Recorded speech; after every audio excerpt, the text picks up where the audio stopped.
enggak? Ini air laut itu ngambang. Cie pacaran. Aduh. Gue sing itu yang belum memikirkan bagaimana besok beli beras. Betul. Berat ya berdua. Kan nggak buka kayak di TV itu kan nggak kayak di kita kan sewa kamar juga. Dia perorangan. Wah, siap diserang nih. Sebetulnya sih enggak. Tapi bisa juga warna kono jalan masuknya. Alhamdulillah, pada edisi Ziarah Nusantara kali ini kita sudah sampai di destinasi yang pertama, yaitu di daerah Tangerang bagian utara, tepatnya di Desa Kronjo, Kecamatan Kronjo, Tangerang. Di sini paling ujung ada semacam kuburan di pinggir laut persis. Dulu sebenarnya dia terpisah dari daratan, jadi kalau menuju ke sana harus naik perahu. Tapi kemudian tahun 90-an dibangun ataupun diturap laut itu sehingga bersambung pada daratan di Tangerang ini, sehingga para ziarah saat ini sudah bisa ke makam beliau. Beliau adalah seorang pangeran pertama dari Banten, Kesultanan Banten, yaitu putra dari Sultan Hasanuddin bin Sunan Gunung Jati. Beliau dikenal dengan Syekh Waliyuddin atau Pangeran Jaga Laut.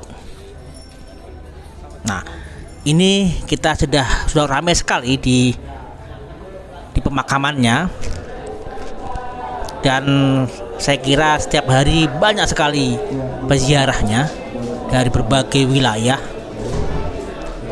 Pangeran Jaga Lautan ini adalah seorang pangeran yang mengabdi kepada romonya, bapaknya yaitu Sultan Hasanuddin, untuk tetap pada tempatnya ini. Untuk apa? Untuk mengawasi, untuk menjaga daerahnya dari serangan Portugis saat itu. Saat itu sudah ada Portugis yang sudah mau merasuk atau memasuki wilayah Banten, sehingga pangeran ini ditugasi oleh bapaknya untuk mengawasi pergerakan dari pasukan Portugis yang mau merambah ke Banten setelah mereka berhasil menguasai Batavia saat itu.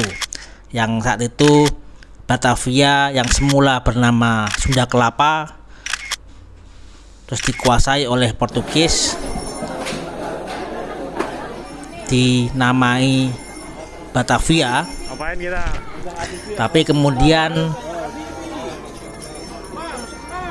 Batavia juga direbut kembali. Oleh siapa? Oleh Pangeran Jayakarta, yang nanti juga akan dibantu oleh seorang pangeran dari Banten juga, yang juga kerabat dari ataupun salah satu dari keturunan Sultan Hasanuddin, yaitu Pangeran Wijaya Kusuma. Jadi kita saat ini berada di Pulau Cangkir. Para teman-teman INC ini berziarah di Pangeran Jaga Lautan.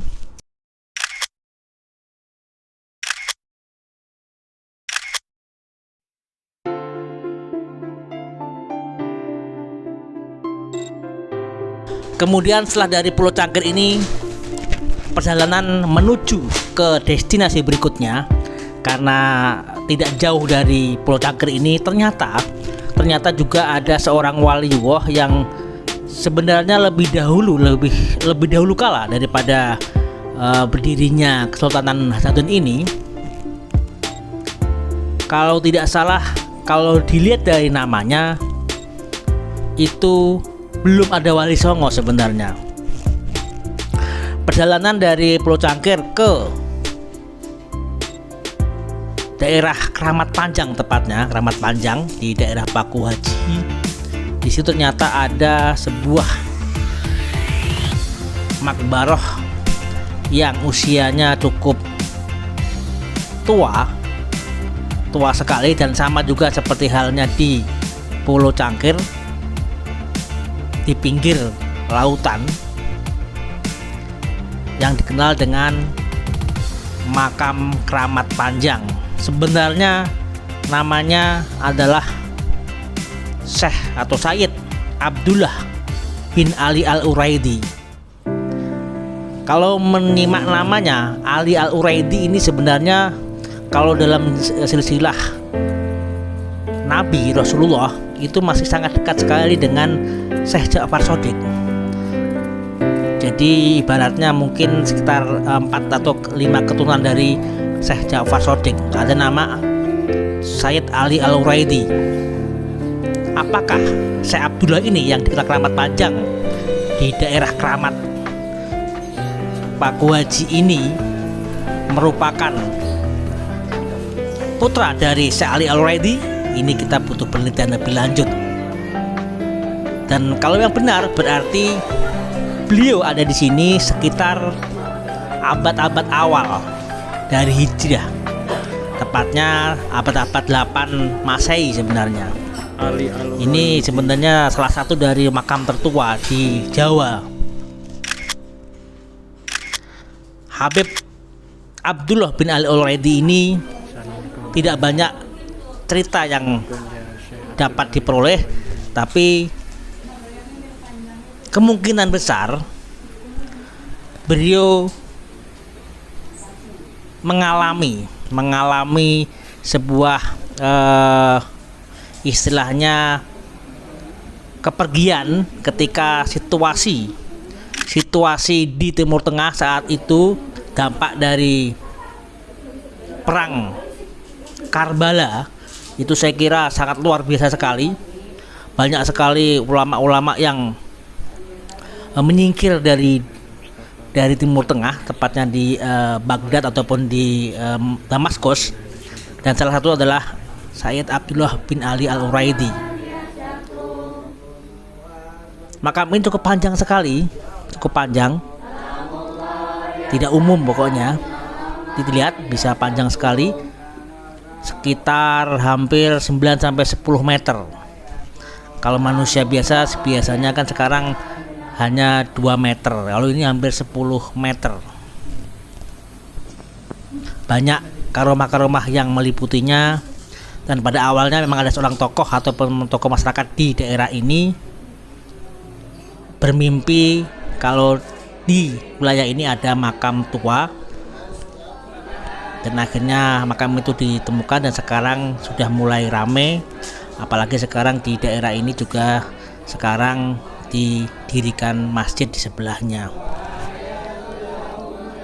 Saya kira perlu banyak penelitian lebih lanjut tempat ini, karena belum banyak cerita, terutama silsilah yang benar ataupun cerita-cerita yang benar.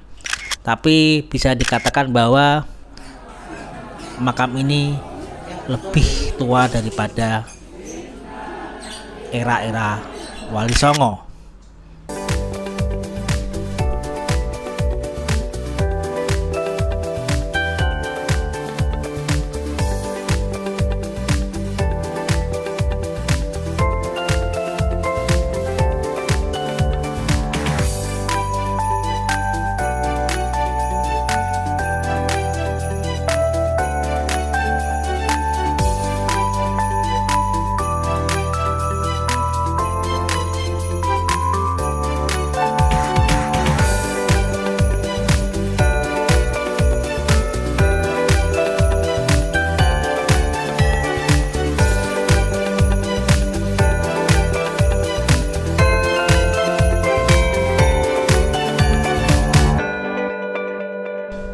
Setelah perjalanan melalui tol 1 jam, kita sampailah Pangeran Wijayakusuma, yang tadi diceritakan bahwa Pangeran Wijayakusuma ini adalah salah satu seorang pangeran yang ditugaskan untuk membantu Pangeran Jayakarta untuk apa? Untuk merebut Batavia kembali dan dinamakan dengan Jayakarta. Di Pangeran Jayakusuma ini seorang pangeran dari Banten yang mendapatkan amanat dari Kesultanan Banten untuk membantu pertempuran melawan Portugis. Pada berikutnya Pangeran Jayakarta meninggal juga dan diganti dengan putranya Pangeran Jakarta. Beliau juga masih mendampingnya, tapi di usia lanjut beliau tidak bisa kembali ke Banten dan akhirnya di pemakaman sini. Wilayahnya sangat dekat sekali dengan perkotaan, tepatnya di daerah Jakarta Barat di Jalan Tubagus Angke.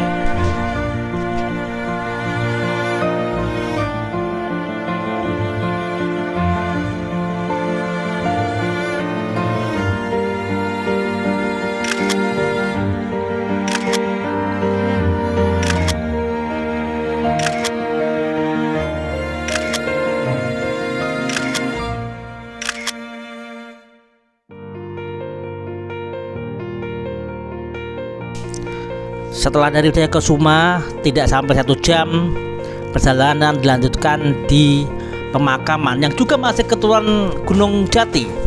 Jadi hampir beberapa titik tadi dijelaskan bahwa beliau-beliau adalah masih keturunan dari Sunan Gunung Jati.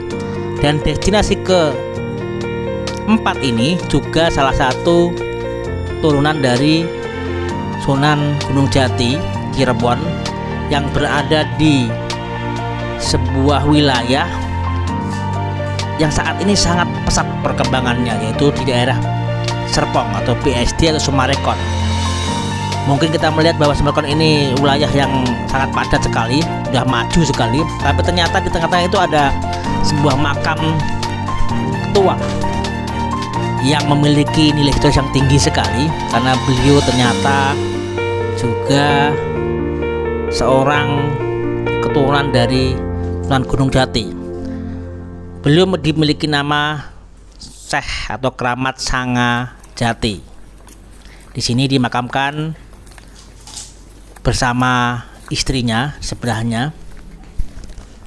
Ini juga jarang sekali teman, sangat tidak dikenal oleh kalangan peziarah, tapi semoga dengan dibangunnya saat ini, dulu waktu kita berziarah di sini masih sangat sederhana sekali, tapi saat ini kita sudah berada di pemakaman yang sudah rapi, bangunan bagus, sehingga para peziarah bisa tenang dan nyaman untuk ziarah di pemakaman Syekh Sanga Jati ini.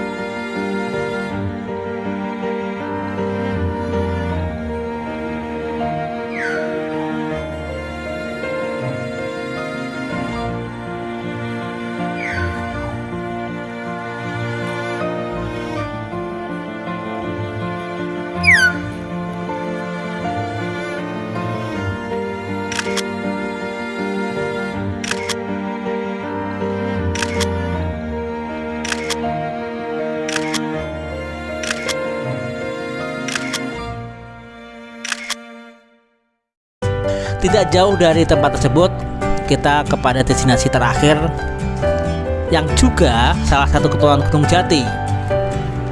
Kalau tadi di Pulau Cangkir adalah putra dari Sultan Hasanuddin, tidak jauh dari Sanga Jati ini juga ada pemakaman atau makbaroh keturunan dari Kesultanan Banten, yaitu Tubagus Muhammad Atif bin Sultan Ageng Tirtayasa. Kita tahu Sultan Ageng adalah salah satu Sultanan Banten yang gigih berjuang melawan kolonial Belanda. Meskipun dia dilawan ataupun ada salah satu putranya yang membela Belanda, tapi Sultan Ageng ini justru tetap melakukan perlawanan dan dibantu oleh beberapa putranya, termasuk Tubagus Muhammad Atif ini. Makamnya ada tidak jauh dari Syekh Sanga Jati. Jadi Tubagus Muhammad Atif ini adalah salah satu dari putra Sultan Ageng yang membantu ayahnya bertempur melawan kolonial Belanda. Jejak perjuangannya dari mulai wilayah Banten menuju ke arah Depok dan salah satunya di sini juga, karena dulu Sultan Ageng Tirtayasa ini juga dibantu oleh seorang syekh besar, merupakan tokoh punjer ulama yang memiliki jaringan ulama di internasional, yaitu Syekh Yusuf Al-Makassar.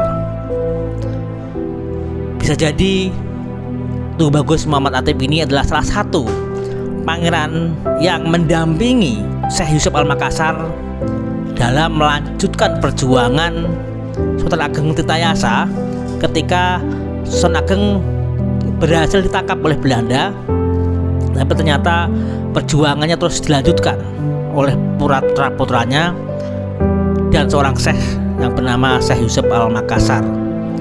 Dan Tubagus Muhammad Atif ini adalah salah satu dari pangeran yang membantu meneruskan perjuangan ayahnya tadi melawan kolonial Belanda.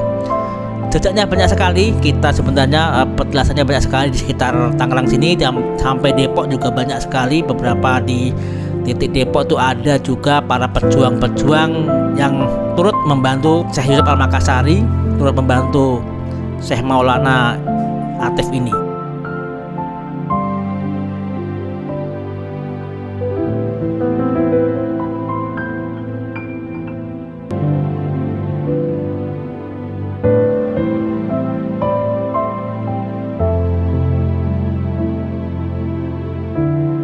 Demikian jelajah Nusantara kali ini, sampai ketemu di edisi Ziarah Nusantara berikutnya.